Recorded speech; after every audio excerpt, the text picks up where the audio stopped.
Hello, everybody. Welcome to Aging and Strong. Once again, we have Andy Baker for part two of Aging and Strong. I don't feel that I did a very good introduction because we had some technical difficulties the last time that we tried to do this, Andy. So I'm going to give you a proper introduction this time. Andy Baker, with over 20 years of dedicated experience as a personal trainer and strength coach. He's one of the industry's leading strength and fitness experts. He's provided strength and conditioning coaching to hundreds of elite athletes, as well as high achieving adult fitness clients who want to change their lives through his methods. In addition, opening Kenwood Strength and Conditioning in 2007, which he presently still is running in Kenwood, Texas. He has an online coaching services as well, and he's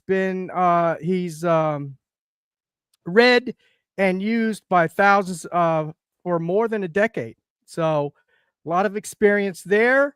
He's also, and I must make mention, he is the co-author of the best-selling book Practical Programming for Strength Training with the industry icon Mark Rippetoe, who does live here in Texas in Wichita Falls and has a gym up there as well. He's been in the business for he's been in weightlifting and or one way or another strength training for over 50 years, I think, right? Yeah, Andy? yeah, He's been in for business sure. a long time. So, and also, he is the co-author with Dr. Jonathan Sullivan, of the book, which we showed on the program it was about a month ago now.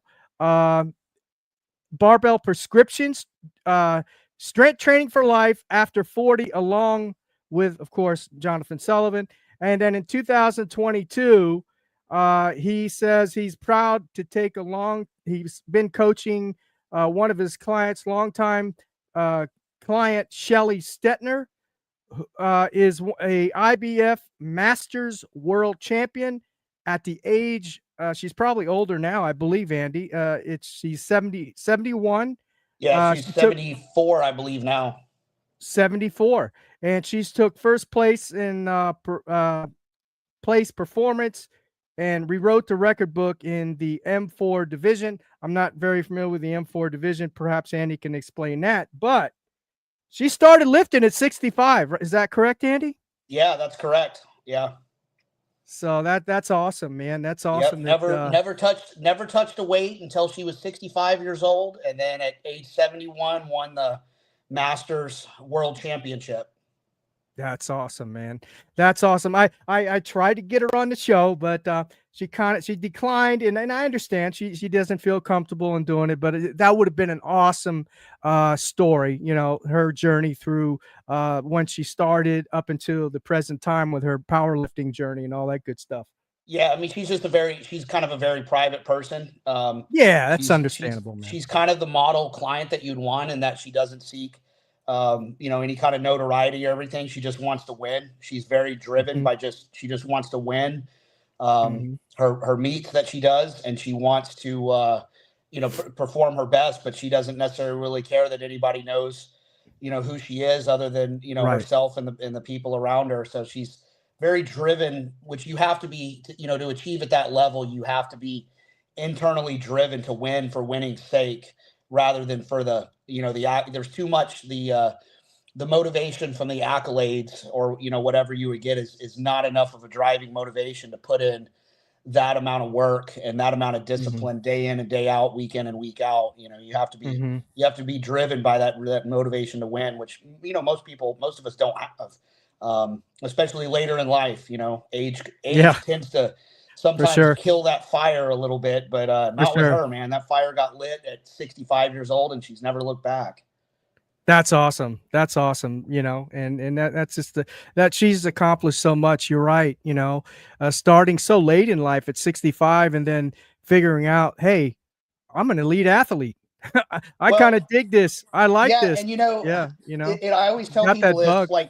like how many people have a gift that you never know about, because you never tried, not because of lack of effort. You just don't know. I mean, how, if Right. you never played golf or something, maybe you'd be the world's best golfer, but you never picked up a golf club. You went, started a career and a family and Mhm. whatever. But with the thing is with most sports is regardless of your talent level, you could be the biggest genetic freak in the world.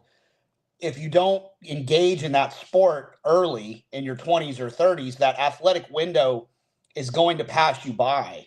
Mhm. If Michael Jordan had not have found out he was a great basketball player until he was 50, well, he still has that talent, but there's nothing he can do with it at age 50. Right. Right. Powerlifting is kind of unique. Weight training, powerlifting is kind Mhm. of unique in that there's still an outlet for you. It's not a sport that requires agility and speed and all that sort of stuff that you lose with age. And it's Mhm. accessible. Even it doesn't. Most people, it's kind of counterintuitive. They wouldn't think that it is, but it's accessible to people. Even at an advanced age. I mean, obviously, most 99.9% of people are not going to become world champions. But still, the lesson that's not the lesson. The lesson there is that you are probably capable of far more than you think you are, and that most of the limitations that you've put on yourself are self-imposed. Yeah. Yeah, for sure. And you're right, and we can even talk about, yeah, this applies to weightlifting or strength training, right? I mean, to me, I would have never thought I could have, deadlifted over 300 pounds, you know, and I accomplished that. And I'm like, wow, I never, Yeah, 6 years ago, I would have never thought I could do that, you know? right. So yeah, it's awesome. It's a confidence booster as well, Sure. yeah, it really is, and it applies to a lot of things in life. To the determination to do it, and sometimes you got to grind. You You got to got to just grind, do and it. that Yeah. there's your limits are probably not as you're probably not as close to reaching your limits as you think you are. And again, that goes back to just Hmm. the self-limiting beliefs and putting boxes around yourself that aren't really true. You say, well, I'm too old and I had this Hmm. back injury a long time ago, or I had this, and Hmm. I don't have the time, or whatever, a million things, all of which may be true, but and all of which may contribute to you not maybe reaching your potential. But you don't necessarily Hmm. have to reach your potential. You could just get a lot further along than you are now, and that's still going to Yeah. improve the quality of your life, like you said, not just physically, not just the Hmm. obvious benefits of being stronger, having more Hmm. muscle, having more mobility, having better Hmm. endurance. Those are the physical things, but like you said, kind of those Hmm. intangible things of um, when you do something like like a 300-pound deadlift, where that you didn't think Yeah. that you could do. That Hmm. that confidence booster, it changes the way you think about other things. Absolutely. And that if you 100%. just Yeah. applied that same level of effort and that same level of consistency in other areas of your life, that you could potentially get further along in those other areas too, not just the weightlifting part of it. So it can Yeah. be a net positive in a whole lot of areas. Yeah, 100%. And going back to starting late in life, I wish I would have started this type of program that I presently am doing now and have started 6-7 years ago. I wish I would have started this in my 20s, in my Right. 30s, But hey, you do what you can now. I'm doing it now. That's what counts. So you got Exactly. to do it now. So that's the way it is. But Andy, the last time that we talked, as I said, it's been at least a month now. And again, thank you for coming back on. I appreciate it. Um, we've had a breaking news development in the strength training industry, primarily for the older, masters lifter type population, right? Right. Um, in the New York Times, Yes. had an article on strength training. It's hit mainstream, and your book, Jonathan Sullivan, um, Barbell Prescription, was also presented, in that article. So what I want to ask you, Andy, is and congratulations, because it's about doggone time, that an article like this, uh, that come up in the mainstream media, primarily focusing on the older population, the 50 plus. Right. So with that said, what's your take on that? How do you feel that's impacted, say, the strength training industry, or even the older population, 50 plus? Yeah, well, I mean, so time will tell in terms of it, how that kind of stuff affects the industry at large. It's only been what, a couple of weeks maybe since that article came Right. out. Yes. For us personally, for me and I call him Sully, but Dr. Sullivan. For myself and Dr. Sullivan, it's been good because it did shoot our book up to #1 in health and fitness Oh, on wow, I Amazon. didn't know that. I didn't know Yeah. that. So Awesome. I'm not sure if it still is, but as of a week or two ago, it was #1 in Mhm. health and fitness on Amazon. Mhm. Um, and so, that obviously, if it has that kind of effect on the book, then it means people are reading it, they digested the article, Yeah. they bought in at least enough to investigate further. Mhm. How many people is that going to inspire to go, get under the barbell or hire a personal trainer or join a gym or whatever. Who knows? That's my experience with this sort of thing, is that the effects of it are very the effects are realized over long periods of time. So even just locally here in Kingwood, where my gym is at, I've had little small articles done by our local papers and things like that. Mhm. And people will walk into my gym 2, 3, 5 years later after one of those articles and say, I read that article and it was great. I just didn't do anything about it. I realized that it spoke to me or whatever, but I've been sitting on it, for 2 years, 5 years, whatever, but I'm ready to get started now.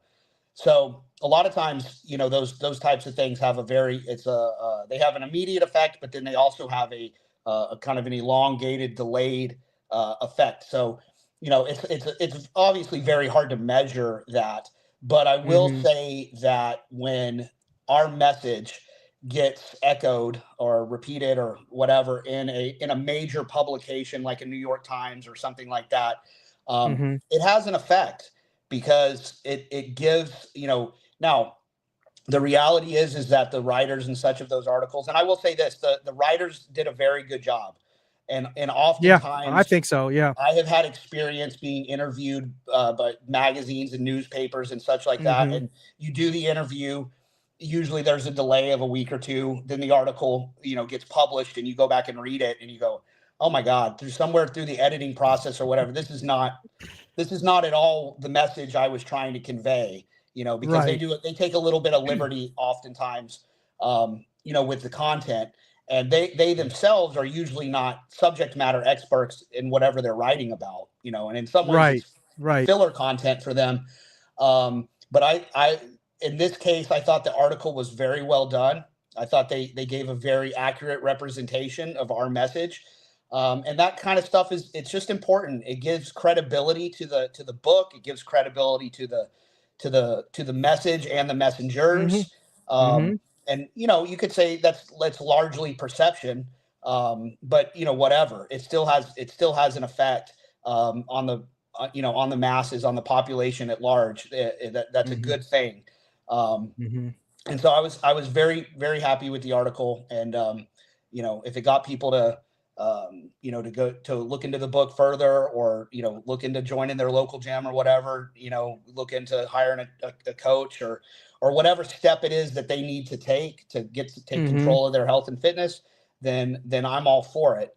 Mhm. And so I think that article probably did a lot. And I don't know, the about a week after that article came out, they also CNN picked up on the article. All these news organizations, papers, Sure. and everything. Sure. It's a circular deal. They all read each other and Sure. view each other and all that. So CNN contacted him, and he did an interview with the CNN host and was featured on there. So again, that's more people, that got to hear the message. And I say all credit to Dr. Sullivan, to Sully. He has done he's done a lot more legwork than I have to market this book. It's been nearly 10 years since we wrote the damn thing. It was 2016 when we wrote it. Yeah. Yeah. So it's a credit to the book that it's, it still kind of stands up to the test of time, that it's 10 years old and it still has some legs. Sometimes these things take a while, Yeah. But I can imagine. He's done a really good job of spreading the message of the that's in the book, promoting the book, that sort of thing. So I was glad, the story itself in the Times was largely focused on his gym, which is in Michigan, somewhere, Farmington Hills, Michigan, I believe. That's somewhere outside of Detroit. That's it. Farmington Hills, Virginia. Right. I mean, Michigan, excuse me. Yeah. And his gym is Gray Steel Strength and Conditioning. That's his private training practice. And he focuses on strictly training folks, over 50. Right. And the fact that he's an MD, he's a doctor. He has a long career as an MD, as a physician, as an emergency medicine doctor.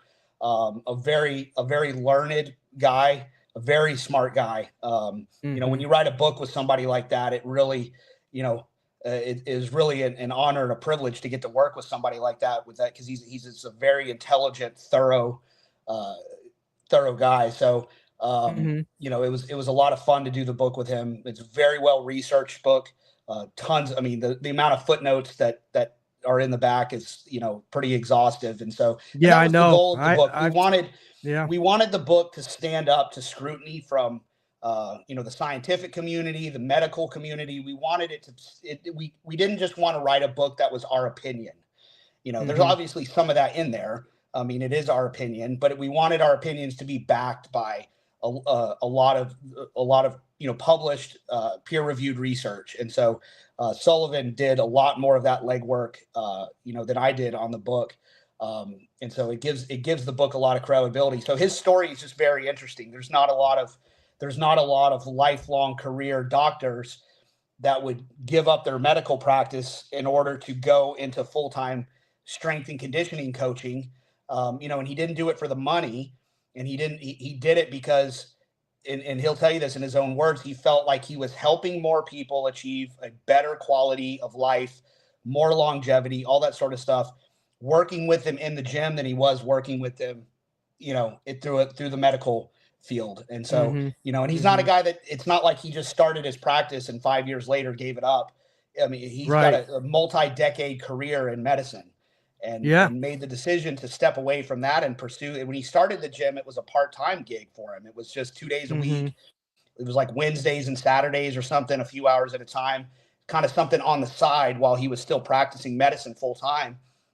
But the more that he did it, the more he realized, man, I'm going to make a bigger impact on people's lives by going all in on this gym and the coaching practice, the strength and conditioning practice than he was in the medicine, So, that's a very, very powerful story. And I think that's in large what the article was about, was kind of that story. And, and also kind of highlighting a lot of his clients, which is, that's the really important thing, and that's what really gets people on board, is us as coaches, authors, experts, however you want to describe us. Our words only have so much power, but when the clients, the customers, the trainees, when they're giving their feedback in their own words of how strength training has improved their lives, it's far more powerful to that person that's sitting on the couch, wasting away, watching themselves get weaker and more frail and more sick and more deconditioned, with every year that passes by. Hearing somebody that's 75 or 85, or his client that's like 95, 98. 98. I think his name is John Clausen, if I have that right. 98 years old, coming into the gym 1 or 2 days a week, lifting weights, obviously in an appropriate manner. But hearing those testimonials from those people who are not world-class athletes, who are not bodybuilders, who are not competitive powerlifters, who don't have who have a lot of problems. My clients that are in their 70s and 80s and such that I train, and I have a lot of them. They don't come to me fully healthy. That's not Right. who we train. I Right. mean, they come to me with, knee replacements and shoulder replacements and chronic low back pain, or they're overweight, or they're underweight and frail, or they have Hmm. this condition or that condition. I have clients that have come to me that started off on walkers. I mean, Hmm. we have those, and even with that population, there's things that you can do to improve their quality of life through strength training. And so those Yeah. stories are very important to get out there. And I felt like that article did a really good job of getting those stories out there. Yeah, it did. I read it twice, in fact, and and like you say, the stories of the folks, the older folks that are actually with Dr. Sully at Gray Steel, is awesome. I really got a kick out of those stories. There's an 84-year-old woman in there. Most of these people in there over in their 80s, and Mm-hmm. then you have the gentleman who's 98, amazing. He basically had a recent gallbladder operation, Mm-hmm. and he was consulting with his doctor, and basically his doctor said, I don't see, he said, I don't see why not, we can't do the operation, you're healthy. So Right. he went through the operation. How many 98-year-olds go through a gallbladder operation and come out of it just fine, and he's back at the gym working out again? Yeah, I mean It's that's just the crazy. thing, that having a more robust body, and people don't associate Absolutely. weightlifting with that, but having a more robust and resilient body, more muscle mass, less fat, just Hmm. everything in better working Hmm. order, it makes you better able to withstand all of the uh, you know all of the shit life can throw at you, especially as you Yeah. get older. And Yeah. there's no avoiding that. So Hmm. there's no promise with exercise or strength training as you get older that you're still not going to Mm-mm. have some of these problems Right. that every other older person has. That's just the fact. That's just the way that it is. It's the When you get in your inevitable. 70s and 80s, Yep. certain things are gonna hurt. But by building your body and making it stronger and more resilient, you're able to better deal with those things. Hmm. The impact of them on your life is not as severe. If you have to have a surgery or a medical procedure, you recover better and faster than you do if you go and when somebody has to have a knee replacement operation, and they are frail and weak, and they have no muscle mass, and or maybe they're even frail, weak, but also overweight. So they've got that Oof. combo of Yeah. being overweight, but also lacking muscle mass, lacking bone density, not having any strength in their legs. Their recovery process from something like a knee replacement is going to be fundamentally different from that Hmm. person who has a good body composition, who has a good base layer of strength and muscle mass. Their recovery process is likely to be very, very different. Um, I have a client that I've been working with for my daughter's 17. She started when my wife was pregnant with my oldest daughter, so I've been working with her for 18 years. Wow. She's in her mid to late 70s now, and Hmm. she's developed a Parkinson's like condition, neurological condition, Yeah. unfortunately, that's Yeah. caused her to have balance issues and tremors and all these sorts of things. Hmm. And she experienced a very, very bad fall about a Oh, year wow. and a half ago. Broke her orbital bones, broke her Oh, nose, man. had brain bleed. I mean, very, very Yeah. severe injury. Mm. And she has by and large made a full recovery from that.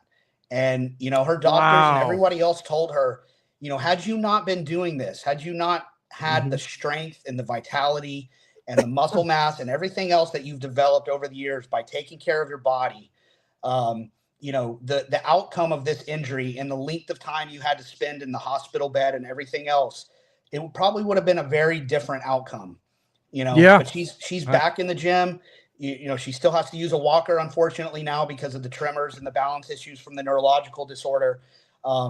But her experience going through that injury and recovering from that was it could have been very different. And so it's like that. We always liken it in the book. We liken the muscle and the strength that you develop through strength training. We liken that in the book to your body's physiologic 401k. It's yeah. an investment. It's a reserve that you build up that Mm-hmm. eventually you will have to draw on, and Yeah, it's like for the sure. more, of that quote, that nest egg that you can build, the higher your reserves are, the more you can withstand. No different than in life. If you've Mm-hmm. got a couple $1,000,000, saved up for your retirement, you can withstand a lot more hardship or uncertainty or whatever that comes into your life than the person that doesn't have any savings or investment or any retirement. One little thing, one $5,000 repair on your house, can end you Yeah, financially, 100%. can put you into debt. 100%. So we use that same analogy because people get it when you talk about money, people understand that intuitively. But so using that analogy, I really like that analogy when talking about strength and muscle mass as your body's, Mm-hmm. physiologic 401k of reserves. And it's not a question of if, it's when you are going to have to make a draw on that, Yeah. from that, and it will Yep. get you through some hard times. So Yeah. Yeah, for sure. 100%. I agree. It's proven. So also, I wanted to talk a little bit, to shift gears a little bit. I wanted to talk a little bit about the intermediate program. I know that we kind of brushed over what we call, or what in the strength training starting strength they call the novice linear progression, NLP. So this is what the question I have is, let's say the guys or lady is doing the NLP, then right, and he's been on doing this for maybe 2 or 3 months, and he's pretty healthy for the most part. He's in his 60s, um, and no issues. He's been either 2 or 3 days a week. He's been doing the program, and all of a sudden the program just kind of stalls on him, or he's not really making any more progress on the novice linear progression, the novice right. training. So what options does he have? Because I know personally, speaking from my own experience, after I finished the NLP, I went through a phase, and this is before I got the book.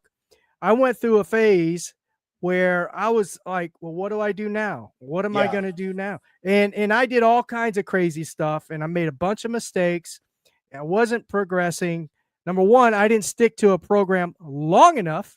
Yeah. And I was kind of hopping from program to program, kind of like what I read on the internet, right? Typical, Right. hopping from program to program. So what is your recommendations, or what do you personally recommend for someone in that position? Yeah. So to put it in context, the starting strength linear progression. I'm not gonna walk through every last detail of it because it's Yeah, too that's hard fine. to do in a verbal format in a short period of time. I mean, you really, if you're Yeah. serious about it, it's better to either hire a starting strength coach or just read the book and Yep. whatever. But in a nutshell, typically for somebody that's, say, over 40 or over 50, um, you're going to be doing on the novice program, so the beginner program, you're going to be doing 2 to 3 workouts per week, um, all of which look fairly similar. You're only going to be doing about 4 to 5 exercises max, but you're repeating these exercises, some of them every time you go to the gym, some of them every other workout, but they're the fundamental kind of basic barbell movements. And you've got your squat, your deadlift, your bench Hmm. press, your overhead press, and there may be other handful of things that we do for people, but those are like probably the big four, that Hmm. almost everybody's going to do. Um, but that's so, and those are going to be, you're going to be doing those full body workouts every time you come in. When you're a novice, so when you're a raw beginner, Hmm. what really defines beginner level programming or novice programming is you have the ability at that time to come in and add a little bit of weight to the bar at every workout that you do. Okay. Provided that you take small conservative jumps. So we're not talking about putting 50 pounds on the bar. We're talking about putting 5 on the bar. So Right. if you come in on day one and you squat the empty 45-pound bar for 3 sets of 5, then the next time that you come to the gym, 48 hours later, a couple days later, you're going to put 50 pounds on the bar, right? And then the next time it's going to be 55 pounds and then 60 pounds. It's a very small conservative progression up.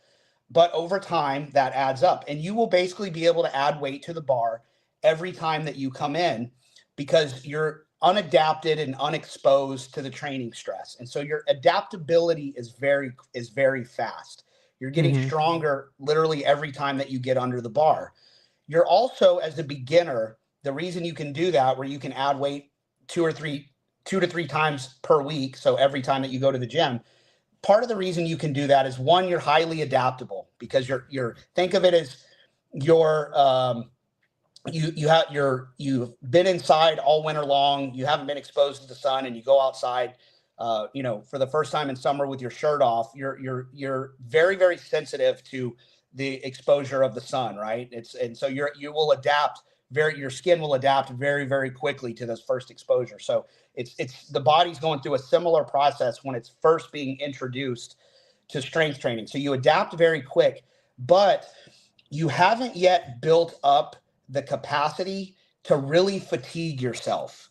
Okay, so you will do a strength training session on Monday, and by Wednesday or Thursday, you're pretty much fully recovered. It's not because your recovery ability is all that great. It's just that on Monday's workout, because you're new and because you're not very strong yet, you just don't have a lot of ability to really fatigue and tax yourself.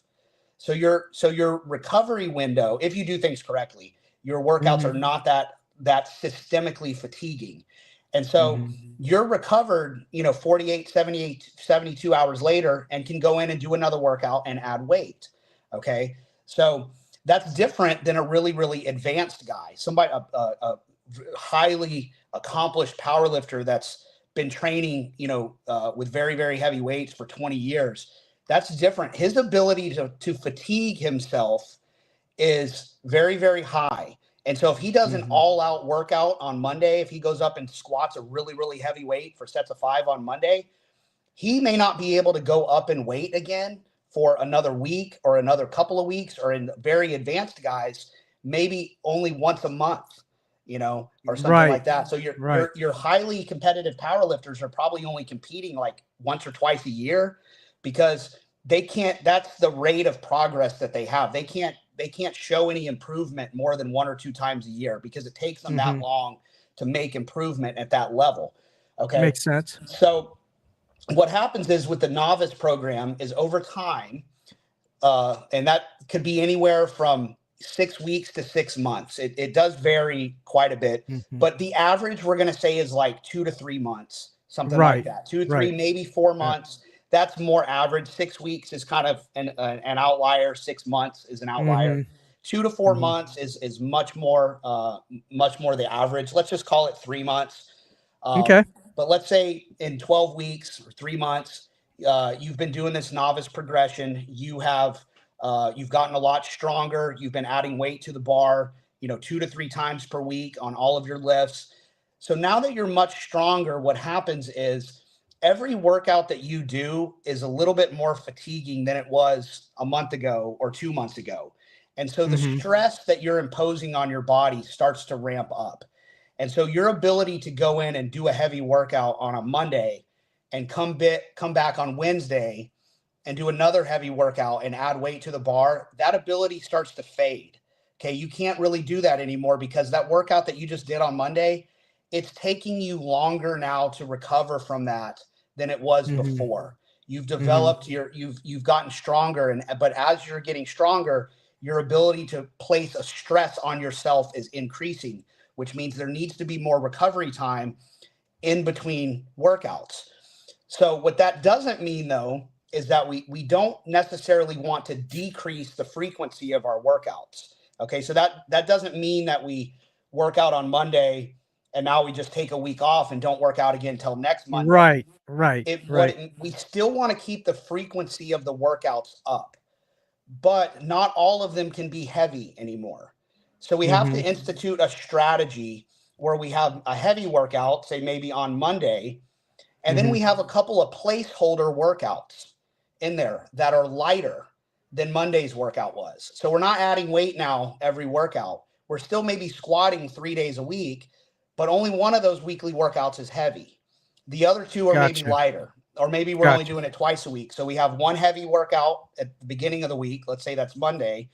And then we work out again on Thursday, but that workout on Thursday is going to be a little lighter. Okay. Because we're still recovering from Monday. Okay. Mm-hmm. But so we don't want to impose a new stress on ourselves. We don't want to try to add weight yet because we're not going to be able to do that. But we also don't want to get detrained by just not training. And so the practice that we use for that is just an institution of lighter workouts. And what those do is they maintain our abilities. So they don't let us detrain and decondition, but they also let us recover from the heavy workouts. Okay. So you're actively recovering is kind of what we call it. And so we have a couple of different systems for that. So this is what I recommend that most people do. There are different strategies for it, for an intermediate, but I think for most people who are just looking for a kind of a general adaptation of just Right. I kind of just want to I'm not looking to rewrite record books or anything like that. I Yeah. just want to keep getting stronger. I also don't want to feel beat up all the time. I don't want to be stiff and sore and have that, kind of that old power lifter type soreness. And guys have power lifted, they know what I'm talking about. That's not generally like what most of our clients want. So we'll institute basically what we would call like just a heavy light system. And so and there's another thing that we might do too. Up until this point, we've been doing 2 to 3 full body workouts every time. So we've been working the upper body and the lower body at every session. In the beginning, that's not that stressful and it doesn't take that long to do. You can get that. Sometimes those workouts are only 30 minutes with a new client because again, they're not very strong. So they're not using a lot of weight. It doesn't require as many warm-up sets. It doesn't require a lot of rest in between sets. So you start to bang those workouts out pretty quick. Maybe they expand up to an hour as you get a little stronger. But then over time, what happens is some of those full body workouts, if all of the lifts are heavy, then those workouts start to become very long. So they become impractical for a multitude of reasons. One, people don't have an hour and a half, 2 hours to be in the gym. Most people would like to get their workouts done in around an hour. That's just a practical reality. But the other side of that is you don't necessarily want to exhaust yourself at every workout. You don't want to do a 2-hour marathon workout and then spend all day recovering from that workout. It starts to defeat the purpose of doing the workout, right? So Sully always says, we train to live. We don't live to train, right? So if the workout becomes too stressful, too long, it becomes impractical for a variety of reasons. And so we have a couple of different options there. We may keep the full body workouts in place. So maybe it's an older guy, so we're just doing 2 workouts a week. We're doing 2 full body workouts. And maybe those workouts are, squat, bench press, and deadlift. And the other workout is a squat, a shoulder press, and a deadlift. Okay. What we will do is maybe on Monday, we squat and bench press heavy, but we deadlift light. And that's not that stress. And then on Thursday, we kind of do the opposite. We would squat light and deadlift heavy. All right. Gotcha. And so the workouts are kind of balanced. Like some of the workout on day one, some of that full body workout is heavy with some lighter work. And then on Thursday, it's the opposite. The other lifts are done light. And the one that was light on Monday is now heavy on Thursday. And that creates a little bit of balance in there so that you're kind of spreading the stress out a little bit. You have some elements of each workout that's heavy and some elements of each workout that are lighter, which makes it 1, more practical, and 2, easier to recover from. The other thing we might start doing at that point, and it depends again on the trainee, it depends on their schedule. There's some practical logistical considerations for this sort of thing, is we may split the body up and start doing like an upper body day and a lower body day so that we're not trying to train the full body. A lot of times this requires it depends on your schedule and how many days per week you want to be in the gym. A typical upper body, lower body split would be 4 days per week. So that would be, upper body on Monday and Thursday, let's say, and lower body on Tuesday and Friday. And then you take Wednesday off and you take the weekends off. And what that does, you're training more often now. You're in the gym now 4 days per week. But each workout is not training your full body. You're only training half your body. So the workouts are a little shorter. They're not as long. They're not as exhaustive. They don't, and they're easier to recover from. And it just makes them easier to execute in a sustainable way. Some of that is can be preference. Some guys say, I would rather just do 2 a week or 3 days a week and do full body. Some people would say, I prefer the 4-day split. You can even do things like, somebody likes the idea of upper body and lower body, split up, but they don't want to come to the gym 4 days a week. I have lots of clients that go Monday, Wednesday, and Friday, and we just alternate between upper and lower. So, week 1 is upper, lower, upper, and week 2 is lower, upper, lower. So you're just alternating between. You're still only in the gym 3 days per week, but you're alternating upper body and lower body workouts each time that you come in. That can be very practical if you don't want to come to the gym 4 days a week. It may also, you may recover better from it just having more days off and not being in the gym as often. So all of those are options, but they all fall under the same framework of you're starting to alternate heavy work with light work. And now you're at a point where you're only progressing, you're really only progressing on those lifts once a week or once every 10 days because your rate of progression has just slowed. And that is really, this is an important distinction that we make between a novice or a beginner, an intermediate, and an advanced trainee. It doesn't have anything to do with how strong you are. Okay. So intermediate doesn't necessarily imply better than novice. And an advanced athlete doesn't necessarily mean like elite. It doesn't, the wording is not great. I kind of wish we had chose different terminology because advanced in people's minds, advanced implies good. But that's not really what it implies. It implies slower. Okay. Yeah, for sure. Yeah. Intermediate programming is slower than novice programming.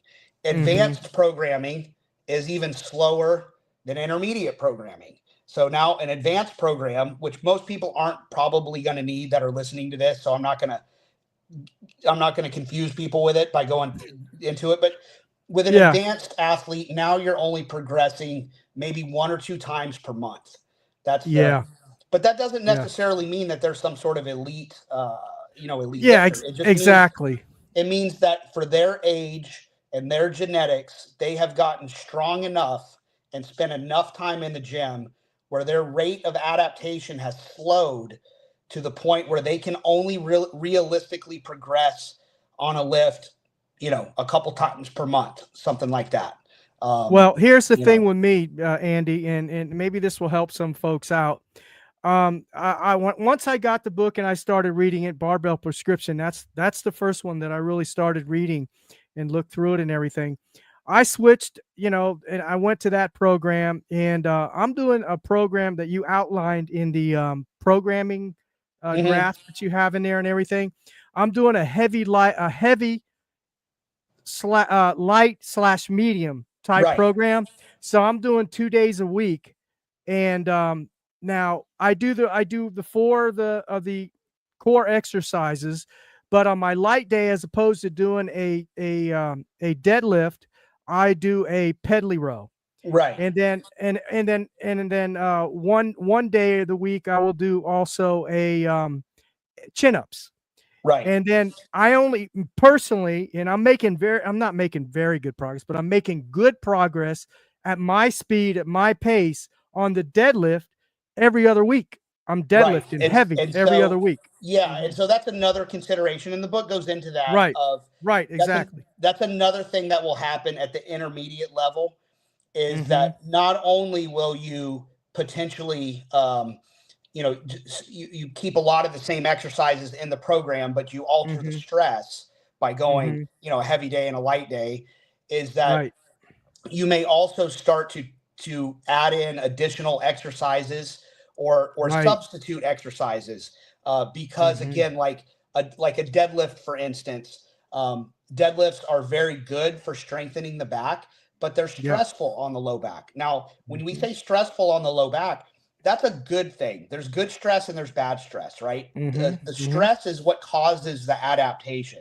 So if you hear somebody say stress on the low back, that doesn't necessarily mean bad. stressing the musculature of the low back is what makes the back stronger. Now, you don't want to overstress it or get bad. There is bad stress, which comes from poor technique or trying to go too heavy or doing too many sets and reps. That's a bad stress that exceeds your ability to recover from it. But an appropriate stress is what causes us to adapt. Without stress, there is no adaptation. So if the muscles and the bones and the connective tissue is not stressed, there is no adaptation. When the adaptation is bigger, stronger muscles and bones. And so what we always say, and I think we said this in the book, and Sullivan has said this often, the difference between medicine and poison is dose. Right? Yeah, for sure. It's the same thing with weightlifting. The difference between a good program and a bad program can often be the dose. How many sets and reps, how, assuming technique is correct, sets and reps and frequency, doing too much of something, doing a lift too often or too heavy or too many sets and reps can have a negative impact. But a dosed appropriately, then it has a positive impact. Tylenol is great for relieving a headache. A bottle of Tylenol will kill you. Right. So it's not good or bad. Tylenol is not good or bad. It's good in the appropriate dose. It's fatal in the wrong dose. Right? Good analyzation there. That's the right way to also look at weightlifting. It will injure you in the wrong dose. It will strengthen you in the appropriate dose. So, backtracking a little bit back to deadlifts, that is an example of an exercise where as you get stronger, it will continue. Your ability to lift heavier and heavier weights increases, but so does the stress on your entire system, but more acutely on your low back. And so we may look at doing things like, okay, now we're only going to deadlift once a week. Or in the case of you or a lot of other people, maybe we're only going to deadlift every other week. Okay. So and what we might do in that case is, in place of the deadlift, we might choose a similar exercise that trains the muscles that are involved in the deadlift, but gives the low back a rest. Okay. So we're letting, the deadlift works a lot of muscles. It works the upper back. It works the low back. It works the lats, the traps. It works the hamstrings, the glutes. It works a ton of muscle. So we may say, okay, we're going to rest the deadlift. We don't necessarily want to rest those muscles though. We want those muscles to get some work. We just don't want to work them with ultra heavy deadlifts. We want to use a different tool for that job. Right. And so for that, in that case, we may say, okay, we're not going to deadlift. We're going to do a barbell row, which stresses those same muscles, but it's much less of a stress. It's almost the effect of doing a light deadlift. It's a different exercise, but it has a lot of overlap with that movement. There's similarities with the upper body movements and squats too. There's variations of the squat that we can do. We may even, we may add accessory movements. All this kind of is in the book. But so yes, there's some changes in the exercise selection as well. Potentially, not always. Some people do well with just the basic big four: the squat, the deadlift, the bench, and the overhead press, and they never really change from that. They don't really add much to it. They don't use, all they do is they keep those four, and they do really well just going heavy, light, or like you said, the other iteration of that is like a heavy, light, medium. And an example of that was, if you're squatting 3 days per week, Monday you squat heavy, Wednesday you squat light, Friday you're pretty well recovered. Like your recovery's getting better, but you're not quite ready for another heavy one. So we do a medium one, maybe just to throw numbers out there. And these are just coming off the top of my head. They're meaningless to anybody out there, but maybe Monday you're squatting 250 pounds for 5. On Wednesday, you're squatting 200 for 5. And on Friday you squat 225. So heavy, light, medium, that's a really good system. That system was really kind of made famous and by a strength coach named Bill Starr, who was, he was as we mentioned, Mark Ripito. He was Mark Ripito's coach and mentor back in the day, 60s and 70s. Very influential guy, very smart guy, very ahead of his time. with strength training in a lot of ways. A very accomplished lifter himself. He was an NFL strength coach, a collegiate strength coach. He was an accomplished Olympic lifter, an accomplished power lifter. He's got some books out too. I don't think most of them are in print anymore, unfortunately. But his system, that heavy, light, medium system, is something that we have carried forward, into still today. If it worked back then, it still works now. His original use was not to use it for old people. His utilization was for athletes. He was training athletes, and he realized the same thing. And in a lot of ways, this is an interesting thing that I picked up on early in my career, because I began my career training almost exclusively athletes, high school, college, and even adult athletes in various sports. There's actually a lot of similarities in training athletes versus training older people. We'll call them seniors. Okay. Right. There's two main things. Right. Obviously, it's going to look different in practice. I mean, there's things that an 18-year-old kid can do that a 75-year-old guy can't do. So it's not exactly the same, but in principle, there's some similarities. One, both of those groups are training for performance. Okay. Now, the degree is different, right? The college kid is training to go play football in a Division I, but that's training for performance. The older person is also training for performance. Now, he's not training to go play Division I football. He's training to be able to go, over to Europe on a week-long or 2-week-long trip and be able to walk up and down hills. And, and I use that example because my clients give me that feedback of, I went on this trip over to Rome or Greece or wherever, and we took all these walking tours and everything, and half the people, or more than half the people on the trip, couldn't do it, and I could. Well, that's performance. Awesome. I mean, it's not playing football, but it's still training for performance. So you're not training for cosmetics. You're not training for swimsuit season. You're training to be able to do. Okay. So it differs in degree, but not type. So both those groups are looking for performance. The other similarity is that both of those groups have a drain on their recovery. Okay. So athletes, they have a drain on their recovery from lifting. Obviously, when you train an athlete, track or football or whatever sport that they're playing, basketball, they are having to lift weights 2 to 3 days per week, but they are also having to go practice and play their sport.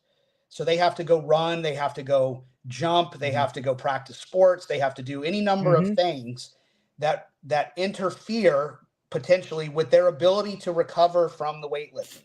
Okay. So that's different than training a power lifter, where all he has to do is lift weights and then sit on the couch and eat in between workouts and recover. Right. Right. So he doesn't have a drain on his recovery in the way that the athlete does, because in between the athlete's lifting days, they have to go out to the track and run sprints or go out and play basketball or whatever. Right. So they have to, they have a drain on their recovery from the lifting. Older people also have a drain on their recovery called age. The fact that they're 75 is tell me about it. Right. So they both are, you could say, are recovery impaired, for lack of a better term, for two different reasons. But for that reason, that was why Bill Starr created that heavy, light, medium system. Right. Was because with those athletes, they needed to squat and train their legs, let's say 3 days a week, but they could not recover from doing it heavy 3 times a week. So they could do it once, maybe if you timed the workout, in between practices or something where they could train fresh. They had the time and the energy to get that one really heavy squat workout in. But then the rest of the week, they're lifting maybe after practice or after conditioning. Yeah. They can't squat heavy on those days. Their body won't allow them to do it. So but they still needed the frequency of squatting 2 or 3 days a week, as most beginners and early intermediates don't do well on low frequency. They need the exposure to those lifts. So they need to be squatting with some regularity in order to get good at those exercises. If you squat too infrequently, you just don't develop the skill to do them. And so they needed to be squatting 2 or 3 days a week, but not all those workouts could be heavy. And so that's where he came up with that heavy, light, and medium system. Interesting, right? And it works really, really well for older people for the same reason. They can It do works great for me. Yeah, they just do that one heavy workout that once per week, and then the rest of the time it's all what we would call submaximal training. They're training below, their limit threshold. And that allows them to get the frequency that they need, but not overly stress their body and be recovered enough for the next week when that next heavy workout comes around, so that they can add a little bit of weight to the bar. Yeah, makes sense. Well, Andy, I'm gonna call it an evening. I appreciate you for joining the show again. Sure. We're gonna have to do a part 3, man. Yeah, that's no problem. I'd really like to get into some of the let's say somebody decides, after they've been working the intermediate program for amount of time and they want to go maybe into powerlifting like we've talked about, or maybe some type of physique. They want to look better, just want to look better. Right. What can they do to do that? Kind of a bodybuilding type program. And we'll talk about that in part 3. Again, thank you. And where can they find you again? And also, don't forget to mention that book, Barbell Prescription. And I see you have it down there in the So in the show there. The best place to find me, if you're local to Kingwood, and you're looking for in-person coaching at the gym, it's just bakerpersonaltraining.com here in Kingwood, or if you just Google, Andy Baker personal trainer, I'll pop up. If you're not local to Kingwood and you want, online information or blog articles, my online programs, online coaching services, all that sort of thing, is just andybaker.com is the place to go. And also you can go directly to Amazon for the book. I also have links on my website for the book, for my podcast, all that kind of stuff. I'm also fairly active on Twitter, or X now. So if people want to follow me and get, my random thoughts, I don't post super regularly, but I do post on there. You can follow me at Baker Barbell on X or Twitter, whatever you want to call it. And so I would encourage people to do that. All right. Sounds great, Andy. And I appreciate it again, man. And everybody, thank you for joining tonight. God bless. Get strong. All right, man. See you. See you.